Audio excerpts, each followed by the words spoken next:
अस्सलाम वालेकुम। सेठी से सवाल के साथ मैं हूँ सैयद आयशा नाज, मेरे साथ मौजूद है नजम सेठी साहब। अस्सलाम वालेकुम। सेठ साहब, पता नहीं आप कुछ ऐसे ही बरहम इमरान खान साहब भी हैं जिस तरह के आप आज बरहम है। क्या हो गया तुम्हें? मुझे क्या हो गया, मुझे तो खुद नहीं पता कि क्या हो रहा है। इमरान खान साहब को अली अमीन गंडापुर साहब किया गवर्नेंस के मामले में और कोई खबर ही कोई नहीं है कि पीटीआई में ये हो गया, पीटीआई में ये कर दिया, पीटीआई ये हो गया। और ये पीटीआई ना इधर की रह गई ना उधर की रह गई और सारा वक्त हम पीटीआई डिस्कस कर रहे हैं। ना मईशत डिस्कस कर पाते हैं, ना कोई और फॉरेन पॉलिसी डिस्कस कर पाते हैं, कुछ भी नहीं। सारा दिन आप लगे रहते हैं। ये देखा, मैंने आपको कहा था आप भी इसी तरह के बरहम है जिस तरह के इमरान खान साहब बरहम है। अब इन सियासी पार्टी से तो पाकिस्तान की ये सब चीजें जुड़ी हैं, जान छुड़ाओ सारे को लो।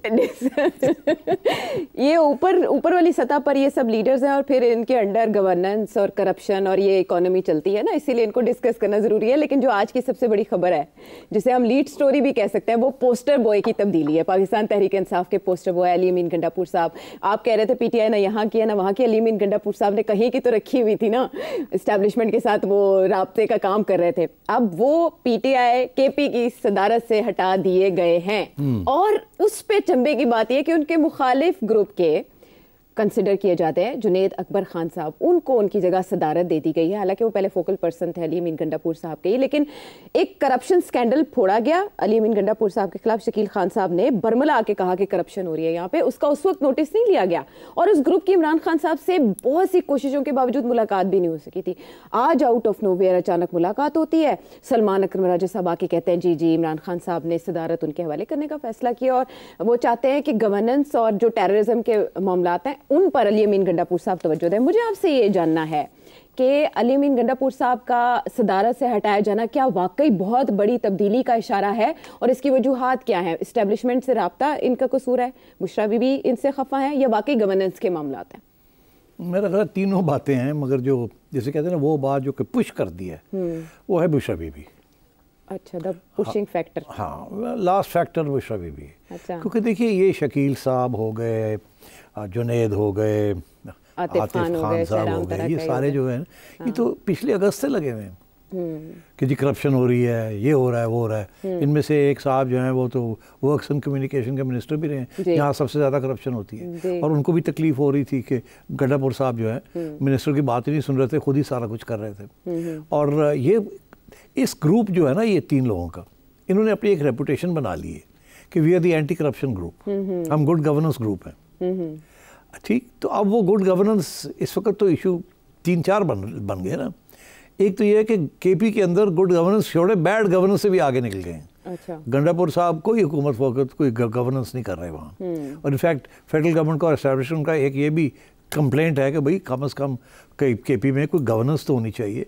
बिल्कुल ही जैसे कहते हैं ना आवारा प्रोविंस हो चुकी है वो, न किसी को पता नहीं है वो आ रहे हैं या जा रहे हैं। और गंडापुर साहब सारा वक्त कभी इधर भाग रहे हैं कभी उधर भाग रहे हैं सियासी तौर पे, गवर्नमेंट की तरफ तवज्जो नहीं हो रही। एक तो ये ग्रुप जो है ये काफ़ी अरसे से ये एजिटेट कर रहा है, मगर इस ग्रुप के साथ ये आज की कहानी नहीं है। ये जो इंटरनल पावर स्ट्रगल है ना केपी के अंदर, this goes back to the first KP government, Imran Khan साहब की, इसके पिछले दौर में परवेज खटक साहब के दौर जी, परवेज खटक साहब को जब हटाया गया तो उस वक्त खान साहब को ये फैसला करना था कि किसको चीफ मिनिस्टर बनाना है।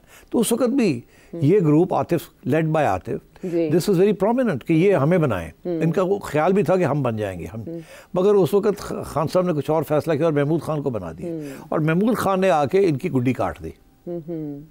याद होता ना कि इनको साथ लेके चलते हो, उन्होंने भी आके इसकी गुड्डी काट दी। अच्छा। तो मैं ये समझता हूँ कि ये आउटसाइडर ग्रुप था जो कि गुड गवर्नेंस और इस किस्म की चीज़ों की बात कर रहा था। और गंडापुर साहब को तो इसलिए क्योंकि he is very popular, he is a public figure और ड्रामेबाजी है, सारा कुछ है, शोर शराबा है, बाल जा रहे हैं, एनसीए ये वो, खान साहब पसंद करते हैं ना ऐसे लोगों को। शहर, हाँ, सारा कुछ।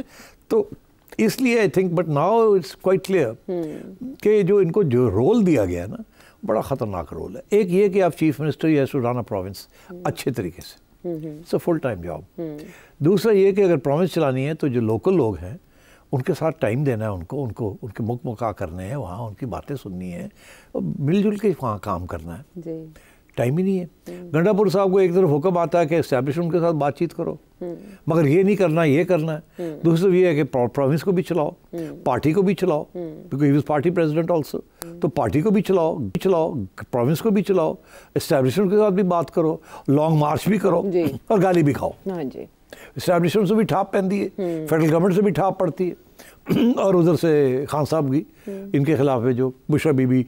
अब Bushra Bibi I think his worst enemy right now, वो जो कि पिछली दफा जो कुछ हुआ है आपको पता ही है। जी जी, वो कुछ भी बात के बाद से तो मेरा ख्याल है ये वक्त पता था कि ये पता कट जाएगा। अच्छा। और ये ज़्यादा देर सर्वाइव नहीं कर पाएंगे। अब गंडापुर साहब जो है वो ये कह रहे हैं कि हाँ बड़ा बोझ था तो इसलिए मेरा ख्याल है ये बेहतर हुआ। वो चाहते थे कि वो खुद छोड़ दें। अच्छा, ऐसी कभी कोई बात नहीं होती, खुद कोई नहीं छोड़ता इस किस्म के ओहदे। गवर्नमेंट को चलाने के लिए पार्टी की प्रेसिडेंसी भी बड़ी ज़रूरी होती है, and in fact in many ways that's a very powerful position outside government, और पार्टी प्रेसिडेंट को चीफ मिनिस्टर भी ना नहीं कर सकता। अच्छा। तो इससे वेरी डिफिकल्ट सिचुएशन। तो अब गंडापुर साहब से पावर्स छीन लिए गए हैं, अब खान साहब ने किसी और जगह पे डाल दिए, और फिर जुनेद साहब जो हैं इनको तो उन्होंने पब्लिक अकाउंट्स कमेटी के लिए भी नॉमिनेट कर दिया, उसके लिए भी चेयरमैनशिप के लिए। अब मैं आपको बताऊं, दिस इज वेरी इंटरेस्टिंग। अगर तो ये सिर्फ केपी में इशू होता तो और बात थी। ये जो जुनेद साहब को पब्लिक अकाउंट्स कमेटी में नॉमिनेट किया वकास को हटा के, जो कि उनके बड़े गंडापुर साहब के करीब शेख वकास अकरम, शेख वकास, और नॉमिनेट किया तो शेर अफजल मरवत साहब को पहले, लेकिन उनको भी छुट्टी हो गई, उसके बाद वकास की छुट्टी हो गई, और अब जुनेद साहब को नॉमिनेट कर दिया। अब Junaid is a very very powerful, become a very powerful person. एक तो ये प्रेसिडेंसी मिल गई है, मिल गई है ना जी, और उसकी पार्टी की इन द प्रोविंस। दूसरी चीज ये है कि पब्लिक अकाउंट्स कमेटी। अच्छा, अब public accounts committee is very critical. वहां से हमें समझ आती है कि आगे क्या होने जा रहा है। आपने गौर किया कि नहीं किया आयशा, के पब्लिक अकाउंट्स कमेटी में सारे वोट इनको पड़ गए, गवर्नमेंट ने भी इनको ओके कर दिया। हालांकि हमेशा लड़ाई झगड़े होते हैं जी, गवर्नमेंट कभी भी उस बंदे को, ऑपोजिशन के बंदे को ओके नहीं करेगी जहां वो समझती है कि इसके साथ प्रॉब्लम होगा जी, बिकॉज पब्लिक अकाउंट्स कमेटी के अंदर हर चीज़ गवर्नमेंट की आगे आती है जी, और वहाँ जितनी तनकीद आप करें वो गवर्नमेंट बह जाती है। अब इंटरेस्टिंग बात यह है कि सब ने, गवर्नमेंट ने भी इनको एक्सेप्ट किया जी, और पीटीआई ने भी इनको नॉमिनेट कर दिया। इससे जो मैं रीडिंग करता हूँ, मेरी रीडिंग ये है कि ये एक किस्म की ब्रिज बनेंगे। अच्छा, ये एक किस्म की ब्रिज बनेंगे between Imran Khan and the government. अच्छा, गवर्नमेंट, ओके। वो तो इमरान खान और एस्टेब्लिशमेंट का ब्रिज थे, अली अमीन, ये Imran Khan and government, in government and with this gentleman. अच्छा, because government is going to feel comfortable with him. ये गवर्नमेंट को भी लताड़ भी सकते हैं और रिलीफ भी दे सकते हैं। ठीक, तो मैं ये समझता हूँ इनकी appointment is a very important indicator कि अब आगे कैसे जा रहा है। जैसे ये वकला हजरात को अहमियत मिली पार्टी में जी, और वो रीजनेबल लोग हैं, और जो हार्ड लाइनर्स हैं उनको पीछे धकेल दिया गया। इसी तरीके के साथ अब गंडापुर साहब से भी पावर्स ले लिए गए हैं, और अब किसी और के हवाले किया गया। अच्छा, क्योंकि ये ग्रुप गुड गवर्नेंस भी दे सकता है, फेडरल गवर्नमेंट के साथ बात भी कर सकता है। फेडरल गवर्नमेंट इनकी ज़्यादा इज्जत करती है बनिस्बत उन लोगों को जिनको फारग किया है, because they were part of what is conceived to be the corrupt elements. तो मैं ये समझता हूँ कि ये बड़ी फार रीचिंग इमरान खान ने फैसला किया है, बट इसका जो रियल मकसद है, इस एक अपना सपोर्ट बेस इन केपी उसको बरकरार रखना, क्योंकि वो अब मायूस होता जा रहा था। आप जो लोग पेशावर जाते हैं और वहाँ से आते हैं, रोते हैं, कहते हैं शहर का हाल ये हुआ है कि वहाँ आप चल नहीं सकते, और बहुत गंडापुर की गवर्नेंस के ऊपर बहुत सी तनकीद हो रही है।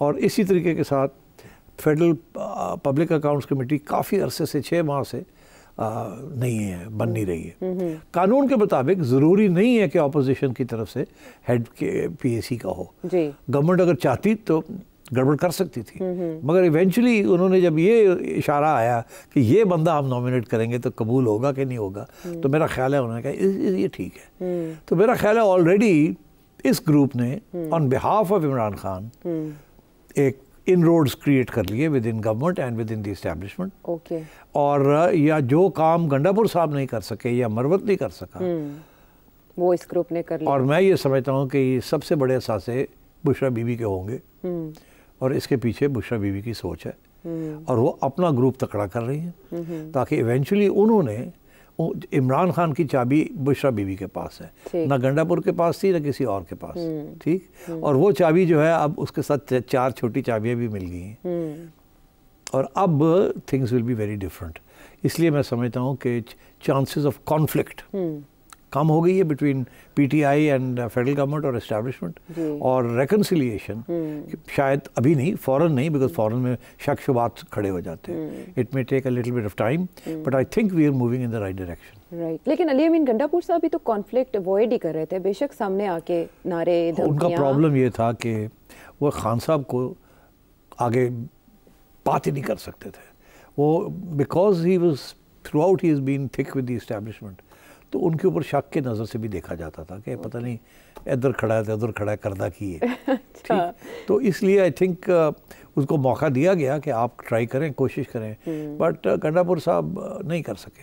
उसकी वजह ये है कि केपी में आते थे तो गरजते थे, धरने पे जाते थे तो दुम दगा के निकल जाते थे, गायब हो जाते थे। ठीक, और सारा वक्त एस्टैब्लिशमेंट की गोद में आते जाते थे, और ये कुछ छुपी हुई बात भी नहीं थी। ठीक, तो आई थिंक खान साहब के कान में भरने के लिए बड़े लोग थे कि यार है बंदा जड़ा नहीं ट्रस्ट किया जा सकता, वगैरह वगैरह वगैरह वगैरह। और आपको नहीं पता, मुझे तो पता है कि पीटीआई के अंदर आज नहीं 6 माह पहले पीटीआई के लोग मुझे बैठ के कहते थे ये गंडापुर जो है ना, ये बंदा नहीं ठीक, ये एस्टैब्लिशमेंट का बंदा है। मरवत के बारे में यही कहते थे। और अगर 6 माह पहले ये बातें हो रही थी, और वो लोग जो बड़े रेडिकल किस्म के हैं, तो वो तो पहले ही इसके ऊपर एतमाद नहीं रखते। अच्छा। और दिन ब दिन his position has been weakened. जब से बुशरा बीबी के साथ झगड़ा चढ़ा है, और उन्होंने, बुशरा बीबी ने कुछ छुपाया नहीं, उन्होंने भी अपने लोगों को बता दिया कि इसने ये मुझे घसीट के लेके गया, मैं तो आगे जाना चाहती थी। जी जी जी। और उन्होंने कहा मैं अकेली रह गई, जिसके बाद इन्हें सफाई देनी पड़ी, वजाहत देनी पड़ी। तो बस फिर जब ये हो जाए तो खान साहब किसकी बात मानेंगे, गंडापुर साहब की बात मानेंगे या बुशरा बीबी की बात मानेंगे? तो मैंने पहले आपसे कहा था कि खान साहब की चाबी बुशरा बीबी के पास है, और बुशरा बीबी जो कहेंगी वही होगा। और ये जो ग्रुप है अब इसको अहमियत मिल रही है, और आप देखिएगा कितनी करीबी एसोसिएशन होगी इनकी विद बुशरा बीबी। ठीक है। और keep your eyes on Junaid. Junaid will play a very important role going forward. Okay, और वो क्या रोल होगा वो तो आपने बता दिया, लेकिन इन सिग्नल्स को अली अमीन गंडापुर साहब कैसे कैच करेंगे? लाइक वो खुद रिजाइन कर सकते हैं या उनसे सीएमशिप भी जाएगी? It's entirely possible, entirely possible कि वो सीएम भी नहीं रह सकेंगे। अच्छा। ये बिल्कुल मुमकिन है, या खैर लेट्स से मुमकिन नहीं है तो एन मुमकिन है, हो सकता है, बिकॉज जब ये प्रेसिडेंसी का पावर ले लिया गया है तो it's a vote of no confidence in him by Khan साहब। सो अगर if that's the case Ayesha, then I think it's a question of time. ये ग्रुप जो है ना, ये नहीं रुकेगा। जब तक आतिफ को नहीं मिलेगी चीफ मिनिस्टरशिप, ये रुकेगा नहीं। यू नो, ये नाम भी आइन से शुरू होता है, अली अमीन गंडापुर साहब, इनका नाम भी आइन से शुरू होता है, तो ये वो तो बस आप समझ लीजिए। अब सितारे इन लाइन भी हो गए, आज है भी 25 जनवरी और हमें आज 1 साल भी हो गया प्रोग्राम करते हुए यहाँ। एनीवेज, आतिफ खान साहब का तो आपने नाम इनावे पेश कर दिया, लेकिन ये कहिएगा कि आज पंजाब की भी लीडरशिप मिली है। 2 लोग केपी से थे, केपी को रिप्रेजेंट कर रहे थे, और मलिक अहमद खान बच्चर साहब ये पंजाब से थे, और मियां फरत अब्बास साहब भी, या अपोजिशन लीडर मलिक अहमद खान साहब वहाँ से रिप्रेजेंट। तो पंजाब की सतह पर शेख वकास अकरम साहब बड़े क्लोज समझे जाते हैं अली अमीन गंडापुर साहब के, और अक्सर उनके हवाले से सफाइयाँ दे रहे होते थे। इमरान खान साहब ने उन्हें डांटा भी कि आप उनके स्पोक्स पर्सन नहीं है पीटीआई। पंजाब में आप क्या चेंजेस होते देख रहे हैं?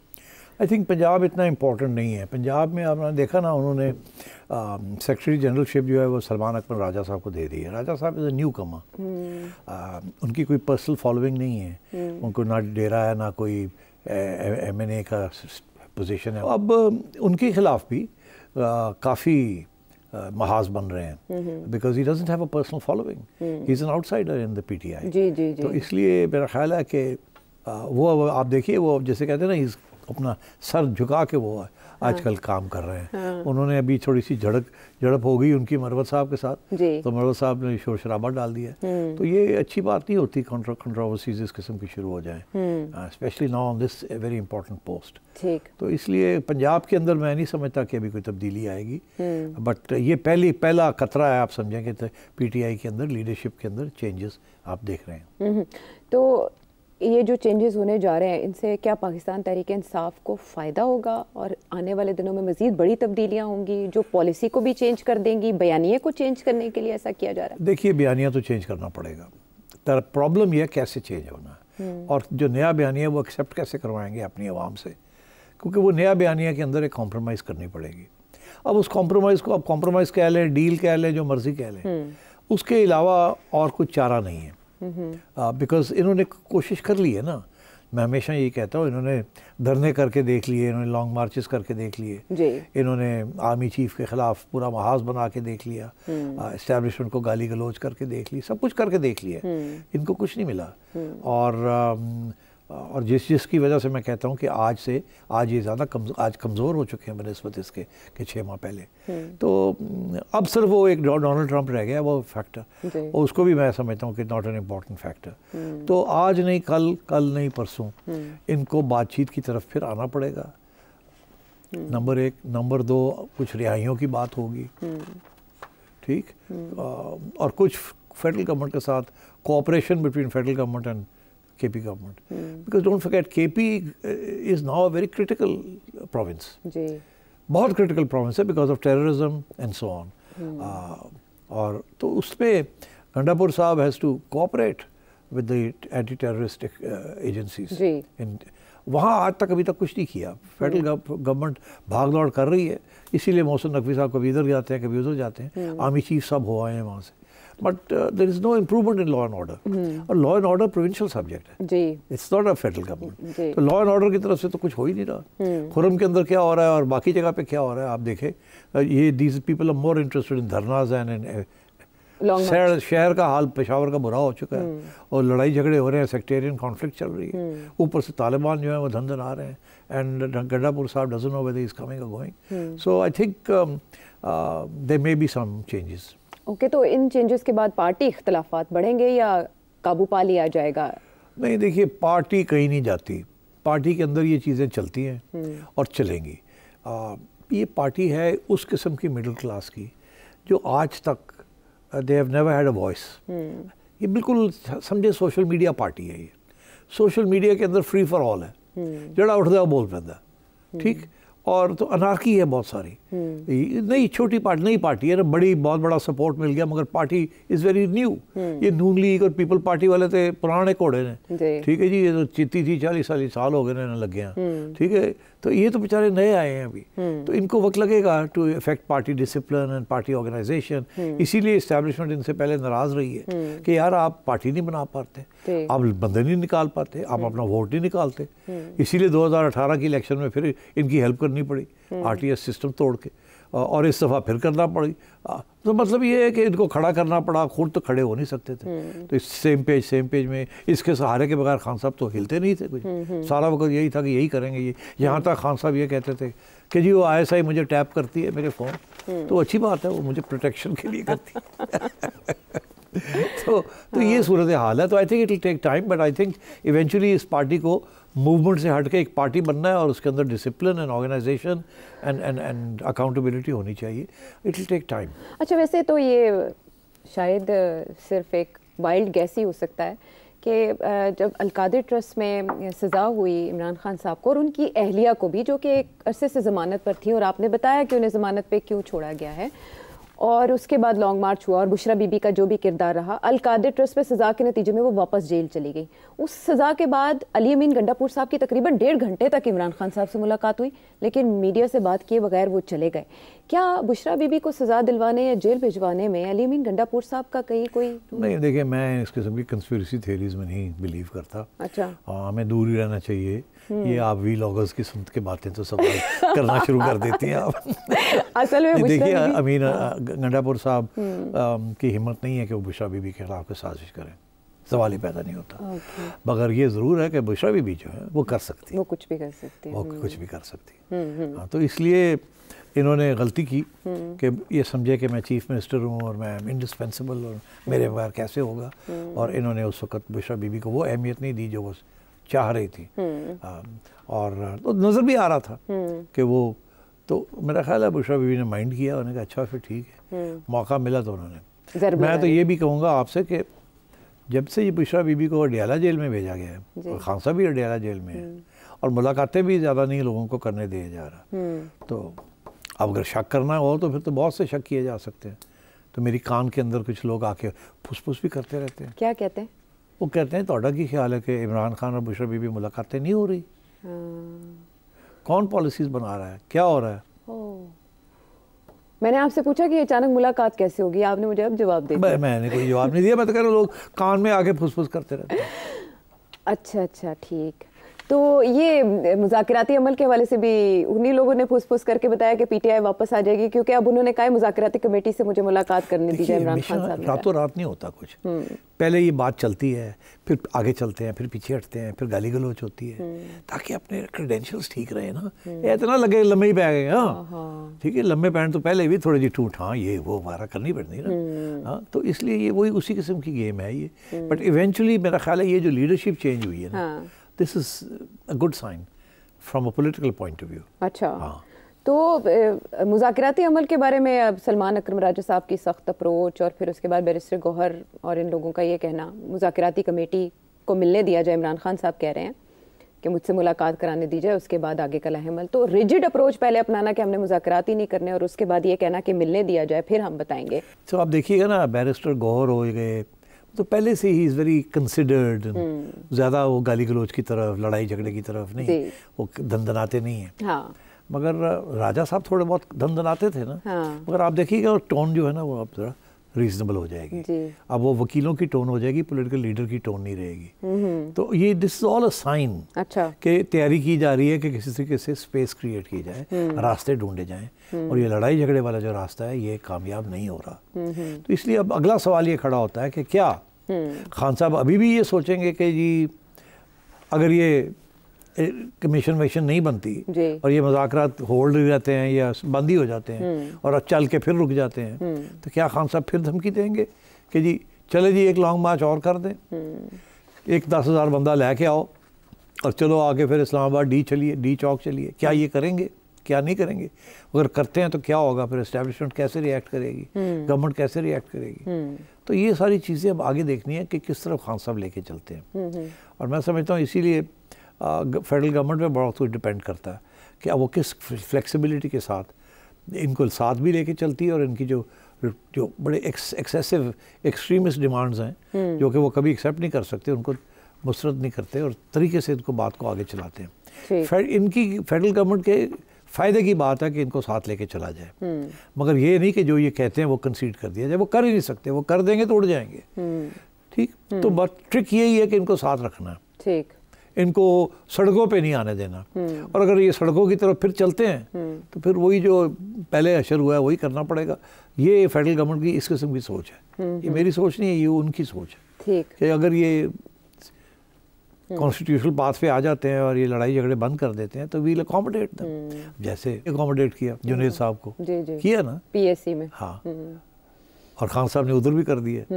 तो अगर इस किस्म की डेवलपमेंट्स उनकी तरफ से होंगी तो I think things will start moving. But ये ना समझे कल ही मूवमेंट हो जाएगी। अच्छा, हाँ, it will move but slowly. ठीक है, और वो उसके लिए हम पहले 28 जनवरी पे नज़र रखें, और 28 जनवरी, हाँ 28 पे नज़र रखें, बट नॉट ओनली 28 पे, उसके बाद भी बहुत कुछ हो सकता है। उसके बाद यौम सियाह मना रही है ना 8 फरवरी को। हाँ, यौम सियाह में भी अब देखिए ना, अगर वो कहते हैं लेके आओ 20,000 बंदा, तो फिर we have an issue, we have a problem. मगर अगर यौम सियाह यही है कि हर जगह पे आप लोग एहतजाज करें, पर घरों में बैठ के करें, अपने शहरों में बैठ के करें, दैट्स ओके। अच्छा, तो पहले तो केपी से आप सारी कुमक लाने के लिए अली अमीन गंडापुर साहब सबको मोबिलाइज करते थे। अब ये जुनैद अकबर खान साहब आपको लगता है कि कर सकेंगे केपी से? यहाँ 2 इश्यूज बन गए ना। क्या? एक तो ये कि मोबिलाइज करने के लिए आमतौर पे पार्टी प्रेसिडेंट ही करता है, उसके तल्लकात होते हैं with all the MPs and MNAs, तो वो ही party president is head of the party, party ही एहतजाज करती है, गवर्नमेंट नहीं करती। मगर गवर्नमेंट की सपोर्ट के बगैर भी नहीं होता। और गंडापुर साहब करते क्या से कि वो स्वाय पार्टी को नहीं जितना सोचते थे, वो अपना सोचते थे, और जितने पैसे लगा सकते थे गवर्नमेंट के वो लगा देते थे। अब ये होगा कि ये मांगेंगे, ये ग्रुप जो है ये मांगेगा पैसे कि हमने पार्टी को ऑर्गेनाइज करना है, ये दें वो दें, और गंडापुर साहब उनको फ्री हैंड नहीं देंगे।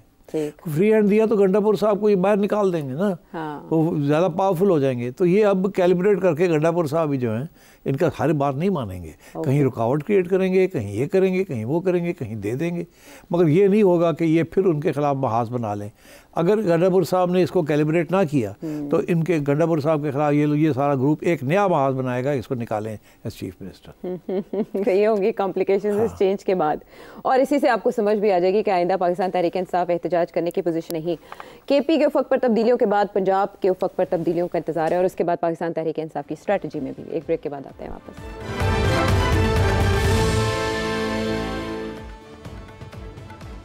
Welcome back to the show. और अब एक वाइडर पर्सपेक्टिव वाला मामला है, और वो है चाइनीज़ इन्वेस्टर्स का, जो कि अदर देन सीपैक हैं। उन्होंने सिंध हाई कोर्ट से रुजू कर लिया है, और उनकी कंप्लेंट है मुहाफिजों के खिलाफ जो उन्हें तहफ़्फ़ुज़ देने के पाबंद हैं, लेकिन वो कह रहे हैं इनसे हमें तहफ़्फ़ुज़ दें क्योंकि ये हमसे रिश्वत लेते हैं, भत्ता लेते हैं, और फिर हमें नज़रबंद कर दिया जाता है हमारे घरों में, और फिर हमारी सिक्योरिटी के लिए जो गाड़ियाँ मंगवाई जाती हैं उनका भी खर्चा हमसे लिया जाता है, एयरपोर्ट से लेकर घर तक हमसे यही तलब किया जाता है कि पैसे दें पैसे दें। अब उसके जवाब में वजारत दाखिला सिंध और IG सिंध का भी मौक़िफ़ सामने आया। तर्जुमान ने भी एक्सप्लेन किया कि ऐसा नहीं है, अगर एक शख्स की ये कार्रवाई है तो सारे इदारे पे इल्ज़ाम नहीं लगाना चाहिए। आपके पास सब क्या इन्फॉर्मेशन है इस बारे में? इन्फॉर्मेशन ये है कि पहली बात तो ये है कि जब से ये टेररिस्ट अटैक्स बढ़े हैं जी, तो चाइनीज़ गवर्नमेंट ने प्रोटेस्ट किया था और कहा था कि ये अगर आप चाहते हैं कि सिपैक चले और हमारी इन्वेस्टमेंट्स हों तो हमें प्रोटेक्शन चाहिए, आप ये टेररिज्म का मसले को हल करें, और आपकी जो प्रोटेक्शन है वो सही नहीं है, हमारे लोग मारे जा रहे हैं और हमारे लिए प्रॉब्लम बन गया है। अच्छा। मैंने एक प्रोग्राम में कहा था कि चाइनीज़ प्रेसिडेंट ने ये बात ऑथराइज़ की है कि यहाँ जो चाइनीज़ एम्बेसडर है उसने ये ओपनली बात कही थी, जिसके ऊपर फिर कहीं यहाँ शोर शोर पड़ गया कि ये क्या बात कर रहे हैं आप ये। मगर ये बड़ी अनप्रेसिडेंटेड था, कभी ऐसे नहीं हुआ कि चाइना ने कोई और उनके एम्बेसडर ने यहाँ बैठ के कोई ऐसी बात खुले आम की हो कि हमारी सिक्योरिटी का इशू है, पब्लिक फोरम पे नहीं कही। हाँ, ये छुपी हुई बात रहती थी, मगर अब ये बात सामने आ गई और ये हर जगह से मैंने कंफर्म किया है कि चाइनीज़ ने ये कहा है कि how can we continue, lakh बंदा हमारा चाइनीज़ वहाँ है तो आप हमें प्रोटेक्शन नहीं दे रहे। तो चाइना ने ये प्रपोज़ किया था कि अगर ऐसी सिचुएशन है कि आपके भी प्रॉब्लम्स हैं तो हम एक अपनी फोर्स बना के आपको दे सकते हैं, या जॉइंट फोर्स बना लें, या उस बना लें, हम अपने लोग दे देते हैं हमारी प्रोटेक्शन के लिए, आप आउटर रिंग में हो, इनर रिंग में हमारे लोग हो जाएं। मगर वो बात आगे नहीं बढ़ी। ये अगर ये बात आगे बढ़ती तो ये आज ये जो इश्यूज बन रहे हैं ना कि प्रोटेक्शन ऑफ चाइनीज़ कर क्या रहे थे, यहाँ बहुत से प्रोजेक्ट्स चल रहे हैं जो दूर दराज इलाकों में वो बड़े अनसेफ इलाके हैं, तो चाइनीज़ जो ज़्यादातर थे वो जो आना जाना वो फिर आर्मड गाड़ियों के बगैर उनके लिए मुश्किल हो गया था। अच्छा, क्योंकि उनके पास अपनी सिक्योरिटी नहीं थी, अपने आर्म गार्ड्स नहीं थे, कुछ नहीं था, तो वो लोकल पुलिस के साथ ही, तो आपको पता ही है जो यहाँ हाल है, वो अगे एक पुलिस का डाला लग्या होता है या एक पीछे लग्या होता है, और मेरा ख्याल है उन्होंने बंदूकों के बारूद ही नहीं होता, वो बेचारे इंज करके बैठे होते हैं, सुते होते हैं, अगर कुछ हो भी जाए तो सबसे पहले वो फारग हो जाते हैं, तो हार्डली प्रोटेक्शन है कि चाका ही है बस। तो अब बात यह है कि जब ये टेररिस्ट अटैक शुरू हो गए तो ये सीरियस मामला बन गया, उन्होंने उस वक्त से रोक दिया सब कुछ चाइनीज़ कि ये मामला पहले तय करें। अच्छा। तो सिपैक के जो प्रोजेक्ट्स हैं वो भी रुक गए, बहुत से कम प्रोजेक्ट्स हैं जो कि भरपूर तरीके से वैसे ही चल रहे हैं जहाँ सिक्योरिटी प्रोवाइडेड है पक्की। अच्छा। तो अब ये पहले आर्मड गाड़ियाँ पे करते थे, गवर्नमेंट ने कहा भी हमारे पास आर्मड गाड़ियाँ नहीं है, आपने लेनी है तो प्राइवेट सेक्टर से आप आर्मड गाड़ियाँ रेंट पे कर लें। अब वो थे वेरी एक्सपेंसिव। फिर गवर्नमेंट ने ये भी किया कि आर्मड गाड़ियों के लाइसेंसेस भी प्राइवेट सेक्टर को देने बंद कर दिए, पाबंदी लगा दी कि वो अगर, क्योंकि उनको था कि शायद ये गलत इस्तेमाल ना हो जाए, और वो जायज़ किस्म का कंसिडरेशन है, तो मतलब ये है कि सिक्योरिटी हम ही देंगे और कोई नहीं देगा। अच्छा। ये भी फिक्र था कि अगर चाइनीज़ यहाँ आर्म्ड सिक्योरिटी के लोग आ जाते हैं तो फिर सबसे पहले ऑब्जेक्शन अमेरिका से आना था कि ये क्या armed Chinese inside Pakistan, that's would have been a problem. वो तो ग्वादर के ऊपर चाइनीज़ प्रेजेंस को एक्सेप्ट नहीं कर रहे हैं, तो अब आप समझे कि चाइनीज़ आर्म्ड चाइनीज़ जो आ रहे हैं जा रहे हैं लोगों, तो वो तो जैसे अमेरिका नहीं होता अफगानिस्तान में, अमेरिका जब अफगानिस्तान में था तो उनके कंट्रैक्टर्स जो थे वो उनकी प्रोटेक्शन के लिए थे ना। उनकी गवर्नमेंट तो नहीं कुछ कर सकती थी। करज़ई की गवर्नमेंट हो गई या अशरफ गनी की गवर्नमेंट कुडंट प्रोवाइड देम, उन्होंने तो अपनी प्रोटेक्शन ली हुई थी। तो वो एक ऑक्यूपाइंग फोर्स लगती है if your own people are protected by yourself with weapons. तो मेरा ख्याल है इस वजह से हमारी हुकूमत ने और हमारी एस्टैब्लिशमेंट का ये नहीं होगा, हम ही करेंगे। और इनका प्रॉब्लम ये है कि they are KP government unstable है, पुलिस ज़ीरो है वहाँ की, वो बिल्कुल अप टू द मार्क नहीं है, सेक्टेरियनिज्म वहाँ है और फिर दूसरे सेपरेटिस्ट किस्म के छोटे मोटे मूवमेंट्स भी चल रहे हैं वहाँ। अब ऊपर से आप चाइनीज़ वहाँ आ जाएं विद वेपन्स तो वो तो और भी प्रॉब्लम बन जाएगा। आई थिंक एक तरफ तो ये मामला तय नहीं हुआ अभी तक। अच्छा, दूसरी तरफ ये है कि अब चाइनीज़ जो है वो कह रहे हैं कि अब उनका ये छुट्टियाँ थी ना तो अब छुट्टियाँ ख़त्म हो रही हैं, चाइनीज़ न्यू ईयर भी और वैसे भी न्यू ईयर, तो अब जनवरी में they have to come back and start work. वो रुका हुआ है आजकल, it isn't proceeding as it should. तो इस किस्म के इश्यूज चल रहे हैं। अब ये जो अदालत में गए हैं इसके तो दो तीन पहलू हैं। एक तो ये कि जी हमारी जो मूवमेंट है वो रोकी हुई आपने। अच्छा, यहाँ दो किस्म के चाइनीज़ हैं।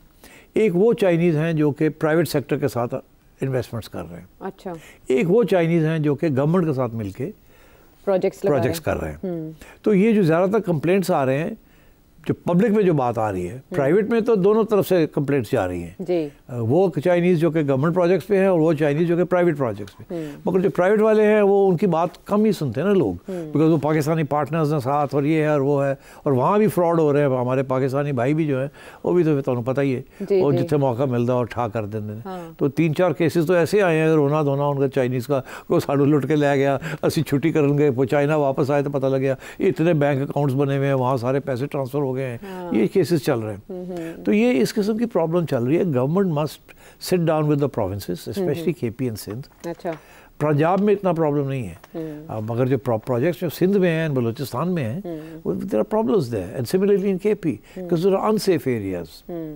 तो वहाँ security is a major issue. अब हाँ, गवर्नमेंट, फेडरल गवर्नमेंट और प्रोविंशियल गवर्नमेंट ये कहती है कि वी कांट अफोर्ड इट, कि इनको हमारे पास अभी प्रोटेक्शन हम दे नहीं सकते, इसलिए हमने रोक लिया घरों से नहीं निकलना।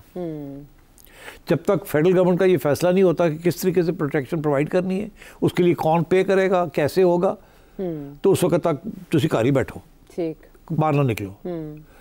या तो आमद गाड़ी ले तो फिर आप निकले। मगर अगर आमद गाड़ी नहीं लेनी, और आमद गाड़ी महंगी है, लाख रुपए पर डे दी उन्होंने खर्चे नहीं आमद गाड़ियाँ दे, तो वो कहाँ चाइनीज़ जो है एक प्रोजेक्ट कर रहे हैं $5 मिलियन का या $10 मिलियन का, तो वहाँ सारे चाइनीज़ आ रहे हैं जा रहे हैं, आमद cars which they can't buy but they have to rent. तो और वो रेंट भी इतनी आसानी से नहीं मिलती, बिकॉज़ गवर्नमेंट ने NOCs के ऊपर पाबंदी लगाई हुई है फॉर आमद cars, because they don't want it getting into the hands of terrorist. इस किस्म के कॉम्प्लिकेशंस हैं। हाँ, ज़ाहिर है कॉम्प्लिकेशंस हद से बड़ी तो अदालत पहुँच गए और सिंध हुकूमत के साथ मिलकर शायद वो इसको सॉल्व नहीं कर सके। अब ये जो मौक़िफ़ आ रहा है सिंध हुकूमत का, उनका ये कहना है कि चीनी काउंसलेट और पुलिस ने साथ मिलकर बैठकर SOPs बनाए हैं, तो ऐसा नहीं हो सकता कि उनसे रूगर्दानी की जाए। मीनवाइल इन्हीं इश्यूज़ के होते हुए आसिफ अली जरदारी साहब का जो एक विजिट ड्यू था और उससे पहले उनकी इंजरी की वजह से हो नहीं सका, 6 फरवरी को वो चाइना जा रहे हैं बिलावल भुट्टो जरदारी साहब के साथ, तो कौन से इश्यूज़ डिस्कस होंगे? आसिफ जरदारी जा रहे हैं। अच्छा। और अच्छी गल जा रहे हैं, and I think again the discussions have to be around CPEC and security issues, और मेरा ख्याल है इनके साथ कुछ फौजी भी साथ जाएंगे। अभी जाहिर है वो उनका नाम शाम नहीं आएगा, but I think definitely because security issues president जितनी मर्जी ब्रीफ हो, बाकी असली बात तो कहीं और से होती है ना। तो आई थिंक प्रेसिडेंट का कवर है, but I think there will be some serious talks on security situation, CPEC projects and security situation, debt rescheduling and so on. ठीक है, तो ये है मामलात, और आसिफ अली जरदारी साहब जब वहाँ से वापस आएंगे तो उनके विजिट के ऊपर करेंगे बात। एक ब्रेक के बाद आते हैं।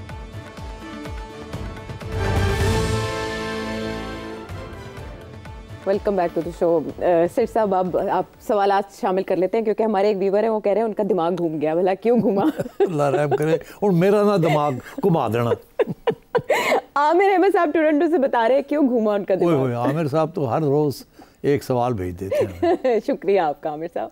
कल का प्रोग्राम सुना आपका मैंने, दिमाग घूम गया। सिटी साहब, आप की एक दो बातें सुन के आपने इमरान खान के मुतालिक फरमाया कि गवर्नमेंट इमरान खान को एंगेज रखना चाहती है क्योंकि वो जिद्दी आदमी है बेचारा, वो वरना पता नहीं क्या पसुड़ी डाल देगा वो। तो मैं आपसे पूछना चाह रहा हूँ कि क्यों, क्या भुट्टो जिद्दी नहीं था? क्या नवाब अकबर बुख्ती जिद्दी नहीं था? तो देख लें क्या असर हुआ उनका। इमरान खान जिद्दी विद्दी कहाँ से है? इमरान खान तो एक बुज़दिल आदमी है मेरी नजर में, क्योंकि पंजाब से ताल्लुक है इमरान खान साहब का, ये मुफ्ती और भुट्टो की तरह किसी छोटे सूबे से ताल्लुक है नहीं, इसलिए मजे कर रहा है वो। क्या कह रहे हैं ये क्या कह रहे हैं? मैं तो हैरान हूँ कि कैसी बात कर रहे हैं। अरे भाई साहब, Imran is the leader of a very important political party, very popular party, very aggressively popular party at home and abroad.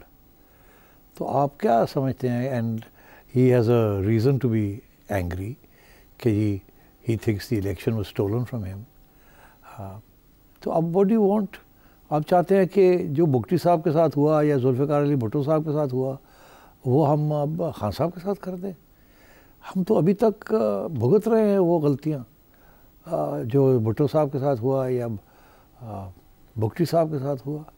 तो उसके साथ भी गलतियाँ हमें फिर नहीं करनी चाहिए। These are not solutions. Solution तो कॉम्प्रोमाइज़ होती है, सोल्यूशन तो पॉलिटिकल रिकन्सिलिएशन होती है, सोल्यूशन तो ट्रूथ एंड रिकन्सिलिएशन होती है, सोल्यूशन तो पार्लियामेंट होती है। तो आप क्यों इतने नाराज़ हो गए हैं कि जी खान साहब ने फारग करो, खुदा कौन है? ऐसी बातें हमें नहीं करनी चाहिए। Honestly we need to accommodate each other. Khan साहब ने गलतियाँ बहुत की हैं। खान साहब ने किस किस को अपने दौर में क्या नहीं किया, ये मेरे पास एक लिस्ट है। इजाज़त है तो मैं बताऊँ आपको कि खान साहब ने ज़्यादतियाँ की और हमने अपोज किया उनको। तो अब अगर उनके साथ कोई ज़्यादती करता है तो हम उसको भी अपोज करना चाहेंगे। तो ये सिचुएशन है। अब देखिए ना, नवाज शरीफ साहब को 2018 के इलेक्शन से पहले खान साहब ने नवाज शरीफ साहब को डिस्क्वालीफाई करवाया और गिरफ़्तार करवाया। दानियल अजीज़ साहब को डिस्क्वालीफाई करा दिया, तलाल चौधरी साहब को डिस्क्वालीफाई करा दिया, निहाल आशिफ साहब को डिस्क्वालीफाई करा दिया, हारून अख्तर साहब को डिस्क्वालीफाई करा दिया, मरीम नवाज़ शरीफ को गिरफ़्तार कर लिया, 47 MNAs को धमकियाँ दे के लॉयल्टीज़ को स्विच करवा दिया, 69 MPs को लॉयल्टीज़ दे के स्विच करा दिया, 25 मेंबर्स जो थे नून लीग के उनके टिकट्स जो है वो वापस करवा दिए गए। बलूचिस्तान गवर्नमेंट को एक रात में फ़ारग कर दिया गया वगैरह वगैरह। और फैज़ाबाद धरना हुआ, आपने देखा, to destabilise Nawaz Sharif government. Saqib Nisar साहब चीफ जस्टिस ने क्या नहीं किया इमरान खान के हक़ में और नवाज शरीफ साहब के ख़िलाफ़। और उसके बाद 2018 की इलेक्शन के बाद ही, उससे पहले ये सब कुछ हुआ, उसके बावजूद वो जीते इलेक्शन।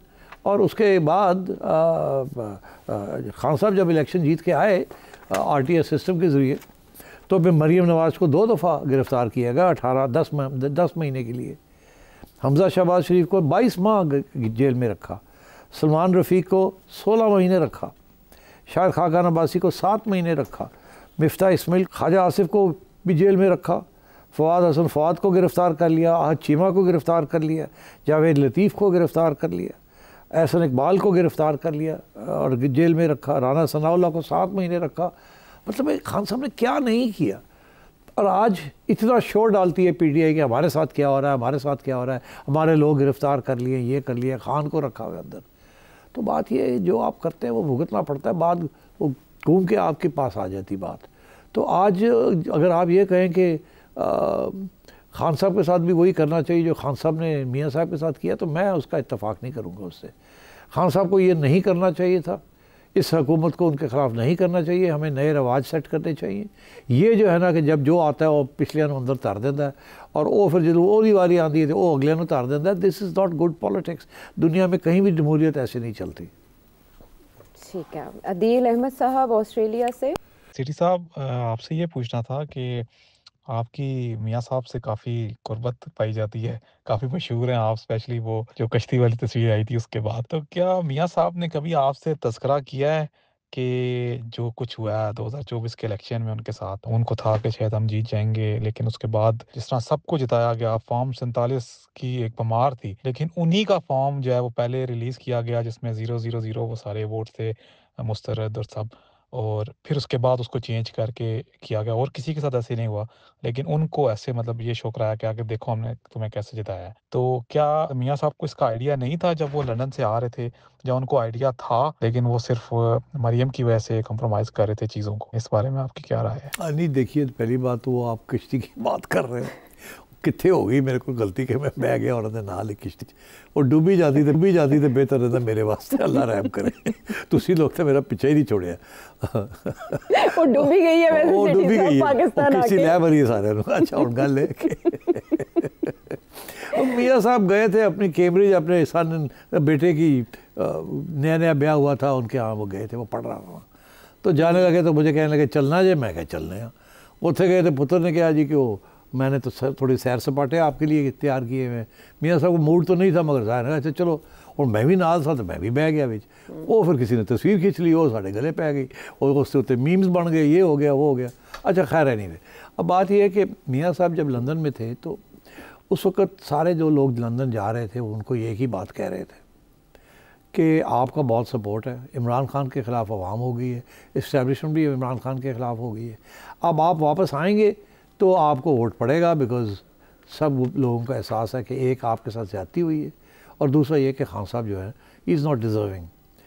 तो इस किस्म की सोच के साथ वो वापस आए। उनका ख्याल था कि ये सही हो जाएगा काम। मगर जो बात उस वक़्त समझ में नहीं आ रही थी PDM वालों को, जो कि मियाँ साहब को बात समझ आ रही थी मगर वो अपनी बात मनवा नहीं सके, वो ये था कि ये जो PDM ने गवर्नमेंट बनाई थी ना, इंटरिम गवर्नमेंट, उसने तबाही की तरफ ले गई पार्टी को। उसके ऊपर प्रेशर था इस्टेब्लिशमेंट का कि IMF के काम करना है आपने, नहीं तो डिफ़ॉल्ट हो जाएगी। उन्होंने अपनी पार्टी की जो पोजीशन थी उसको बहुत ख़राब कर दिया by following the IMF programme. Mian साहब कहते रह गए, ओए ऐ ना करो, अवाम पे बोझ ना पाओ, ऐ अवाम पे बोझ ना पाओ। मगर यहाँ जो लोग बैठे हुए थे हुकूमत के अंदर, वो कह रहे थे नहीं जी ये तो इस्टेब्लिशमेंट कह रही है करना ही करना है और हमें करना पड़ेगा, नहीं तो फिर हमारे लिए प्रॉब्लम बन जाएंगे। तो उन्होंने पार्टी का बट्टा गोल करा दिया। अच्छा, अब पार्टी का गट्टा गोल कराया मगर मईशत जो थी वो डिफ़ॉल्ट से बच गई। अब आप फैसला करें कि उन्होंने पार्टी को कुर्बान कर दिया। अब मियाँ साहब क्या करते उस वक़्त? तो उस वक़्त आपको याद होगा कि मिफ्ता इस्माइल साहब जो थे उनको फ़ारग भी किया गया, क्योंकि वो बहुत IMF के प्रोग्राम को फॉलो करना चाह रहे थे। और इसाक डार साहब कहते थे कोई ज़रूरत नहीं है। मगर जब डार साहब वापस आए, हुकूमत में आए, तो फिर उनको भी समझ आ गई कि अब करना पड़ेगा, नहीं तो साड़ी छुट्टी हो जाएगी। तो ये सिचुएशन थी। बहरहाल इसके बावजूद कि मियाँ साहब वापस आए और उन्होंने देखा, उस वक़्त आपको याद होगा कि कुछ पोलिंग भी हो रही थी, गैलप के पोल्स आ रहे थे, इधर से आ रहे थे, उधर से आ रहे थे। और मैं आपको विदाउट विदाउट हेजिटेशन मैं ये कह दूं कि इस्टेब्लिशमेंट की तरफ से जो रिपोर्ट्स आ रही थी, जो इनको दी जा रही थी, वो यही था कि आप काफ़ी पॉपुलर हैं, आप बाहर निकलें, जल्द से जुलूस करें, आपका सपोर्ट बेस है, इमरान के साथ लोग खुश नहीं हैं। मगर जो चीज़ नज़र नहीं आई लोगों को वो ये थी कि अगर ये इलेक्शन हो जाती IMF प्रोग्राम इम्प्लीमेंट करने से पहले, तो उस वक़्त कोई किसी किस्म की ज़रूरत नहीं पड़ती रहेगी और ये नून ने जीत जाना था। मगर जैसे जैसे अवाम दूर होती गई इनसे, इनकी पॉलिसीज़ की वजह से, तो वो वोट बैंक भी गिरता गया। आखिर में वही हुआ जो कि जब इस किस्म की सिचुएशन होती है, अवाम ने आके वोट डाल दिया खान साहब को। और उस स्टेज पे फिर मियाँ साहब को इस बात का एहसास हुआ कि अब ये सिचुएशन है, अब मैं क्या करूं। तो फिर सोचा ठीक है, मेरा भाई जो है वो प्राइम मिनिस्टर बन जाए और बेटी जो है उसका फ्यूचर बन जाएगा, तो मैं फिर पीछे ही हट जाऊं तो बेहतर है। That's how it happened. ठीक है, ये है सारी कहानी। और सेठी साहब से एक और यास्मीन सलीम साहिबा ने किया, वो अगले हफ्ते शामिल करेंगे और वो पूछ रही हैं कि सेठी साहब बताएं अगला वज़ीर आज़म कौन होगा। इसके अलावा भी बहुत से सवालों के जवाब अगले प्रोग्राम तक के लिए बड़े ज़ालिम लोग